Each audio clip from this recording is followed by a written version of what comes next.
Hi there, and welcome to Scheduling Fate. I'm your astrologer, Jamie Magee, and today we are going to continue on with our series about manifesting with astrology. Now, we have already worked through the seven traditional planets, and I do want to explore the outer planets, but in order to really understand those, because they're in place for so long and they're a generational planet, we would want to understand the houses. And to understand the houses, I think a good place to start would be the ascendant. So, the next couple of episodes that you're going to hear in the series is going to be one about the ascendants today. Then we're going to talk about the houses, and then we'll dive into those outer planets so you can really understand how you or your generation manifest in this area of your life using those energies. So, for the last seven videos, I have ensured that that very first intro into why I think this is such an amazing practice, looking at how you work with the law of attraction, how you work with manifestation, how you can be self aware of what you're attracting to you, and how you can work with that energy. I've ensured that that intro is in every video. I'm not going to put that in this video. So if you have not heard me talk about this before, I encourage you to find that link underneath here. Go listen to that first video. Go listen to all of them because that'll really help you start to conceptualize how you are consciously or unconsciously attracting.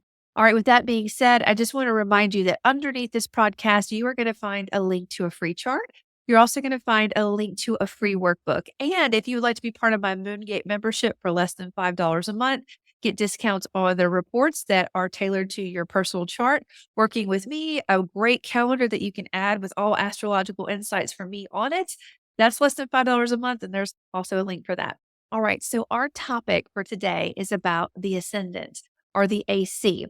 Now, when you are first on a journey of self exploration and learning your chart, it's easy to understand what your sun sign is. You put in your birthday, you're like, this is me, no doubt about it.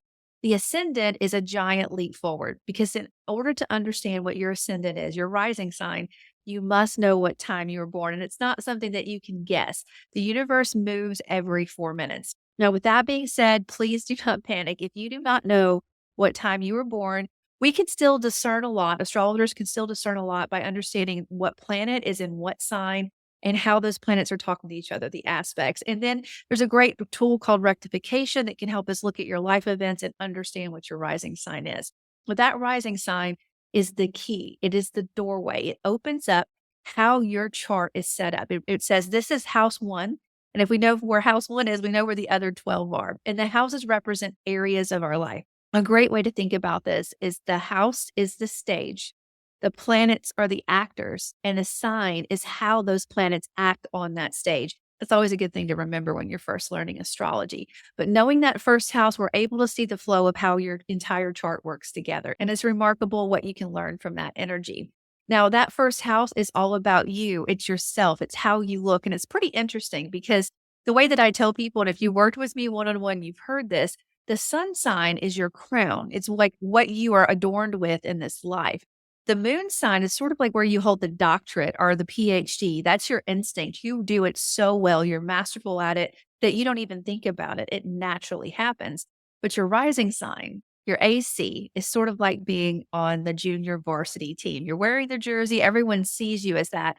And this is one of those areas where I'm like, the universe has a sense of humor because when people meet you, they meet that rising sign. They don't necessarily meet your sun sign, they meet the rising sign. So even though you're the new person on the team, just trying to figure out how to be what your rising sign is, that's the energy that comes out first. It just reaches out and smiles. It's the mask that we wear. That's one of the ways that it's described in text. Now, what does this have to do with manifestation? Well, when we look at how the houses are set up, there are houses that are very public. They're things that you can't hide. Like, this is what I look like. These are my partners. This is my family. This is my home work life balance. Those are public areas of our lives.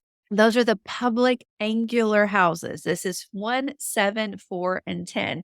These areas impact us on a really powerful level because often, sometimes unfortunately, we're more outwardly focused than inwardly focused. So understanding how these energies are working at these pivotal angular areas helps us understand what we are consciously or unconsciously attracting to us. Now, please keep in mind, this is just one layer. This is just your ascendant, understanding what planets are in these houses and what conversations those planets are having, who they answer to, and who that planet answers to, all adds a very unique, one of a kind experience of this lifetime that you have. There is not another person on this planet that has your chart, your perspective. You're here for a reason in this lifetime, and is to express how you use that energy. But I think that these are great first steps for you to start to understand, okay, this is how I naturally attract. So as we go through the signs, we're going to start at the top and go to the bottom. We're going to look at how you work with this energy. But I encourage you to pull out that free chart that's underneath it, or a chart that you already have. Look at the planets that you have in those areas and realize that that is another layer. And also consider what is transiting through that area of your life. Because you may, when we get into the houses, I know we're going to have questions like, I don't have anything in this area. What does that mean? There is going to be something transiting through that area of your life. The moon moves through there every single month, but the rest of the planets, they're going to start talking to it, whether by transit or actually being present in that house. So, understanding these areas of your life is so vital, and understanding these angular areas that we're about to talk about. Those are some big, significant life shifts that come in, or things that are just so in your face, in your awareness. By understanding them, you can say, okay, unconsciously or consciously, this is what I always bring into my life, or this is the stage. Remember, the house is the stage, the sign is how those actors on that stage act. This is what I bring in. And if you know that setting, if you understand that theme, then you can engage to ensure that you are calling in what you want to see more of in your life. So, again, there's a free chart underneath this broadcast. There's a link to the original video. There's a great booklet. If you want to work one on one with me, there is a great link for you to get discounts on doing that as well. All right, let's dive in. All right, so if you are a Sagittarius rising, you are mutable fire and you're ruled by Jupiter. So notice where Jupiter is in your chart, what house that is, because that helps indicate another layer of how you approach your entire chart. Now, that Sagittarius first house, it really defines how you look and how you approach your life. So you may have this warm, beautiful smile. There could be some part of your body or your physical stance that's bigger than life. You just have this great, joyous approach to how you handle things.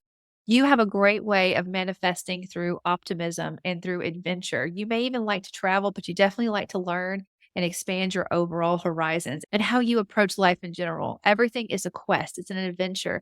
You want to know their truth and you want to be able to express your truth. Now, when it comes to your home, this is ruled by Pisces. So that is another Jupiter, the ruler of your ascendant, traditionally rules Pisces as well. But I would also notice where Neptune is. You may feel really comfortable around water or around horses or around a spiritual environment. It kind of takes you out of the grounded 3D world, and it speaks to that philosophy that you're naturally attracted to. So kind of think about your home life, the one that you came from, the one that you have created. What do you like about it? What would you want to change? How can you ensure that that dynamic is supporting everything you want to manifest? Because it's the roots that you grow from. Now, when it comes to your partnerships, your one to one connections, this is ruled by Gemini. That's the house there. So you'd want to pay attention to where Mercury is in your chart. It's a mutable energy, it's intellectual. So you like partners that kind of bring you out of that wide scope of Sagittarius and say, look at the details, look at the little things. There's wisdom and truth in duality and looking at this side and that side. Now, because it opposes you, it could feel like a tug of war at certain times. You could be telling your partner it's all one big truth, and your partner's saying, come on, let's look at the little things. It's a back and forth energy that you're working with. There's something you can learn from your partners, and there's something that they can learn from you. Focus on the type of energy that you're bringing into these social circles and ask yourself, how do you need to change it? It could just be a little bit of perspective. Change it if you want to change it. If you love it, keep doing it. Now, when it comes to how you're known in the world, your reputation or authority figures that you are attracting, or even a parent that you had, this is ruled by Virgo. And they could be a little bit challenging for you because Virgo is also ruled by Mercury. So knowing where Mercury is in your chart is important. But Virgo has a tendency to almost point out some of the things that are wrong, or you notice that they are like, you know what, fix this, this, and this, and this. So for a Sagittarius, that's overwhelming because they feel like I can't fix all these little details. I'm meant to fly. I'm meant to see this wide open horizon. And it could really bring you down into reality a little bit more harsher than you want to, especially in your younger years. Now, when you get older, you may realize that that wide open, what wise view that you have and everything that your partners have taught you and the spirituality that you've learned at your home has helped you realize all of those beautiful details. It's helped you recognize patterns and how you put things together to speak a language of the universe. or the language of love or partnerships, you name it. But there's more than likely a Virgo leader in your life at some point or even now. And ask yourself, what do you like about how they lead? And how would you change it? How can you attract different leaders? Or how can you learn from the situation so you can fully step into that sense of purpose that you have in this lifetime?